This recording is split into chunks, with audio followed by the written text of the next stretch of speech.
Les fenêtres brisées de Kiev reflétaient une réalité sombre. En février 2022, l'impact total de l'invasion russe de l'Ukraine s'est produit, entraînant la mort de dizaines de milliers de personnes et le déplacement de millions.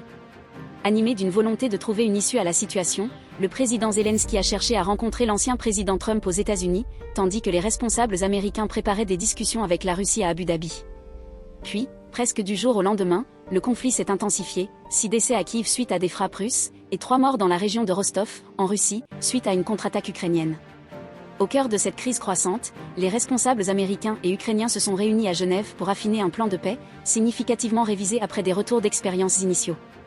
La demande centrale, le président Zelensky l'a révélé, était l'insistance de la Russie sur la reconnaissance légale des territoires occupés. Des contre-propositions du Royaume-Uni, de la France et d'Allemagne, excluant la reconnaissance des régions contrôlées par la Russie, renforçant les capacités militaires de l'Ukraine et permettant potentiellement l'accès de l'OTAN, ont été prises en considération. La Russie a réitéré sa demande d'un retrait complet des forces ukrainiennes de la région du Donbass, et a conservé le contrôle de la Crimée, de Kherson et de Zaporizhia. L'OTAN a déployé 4 avions pour intercepter des drones en Roumanie, tandis que 6 drones russes ont été détectés en Moldavie. La chef de la politique étrangère de l'UE, Kaja Kallas, a souligné l'urgence de ce plan, en soulignant son rôle dans la prévention de futures agressions et l'exclusion de la Russie du G8. Vous trouverez toute l'histoire via le lien dans la description.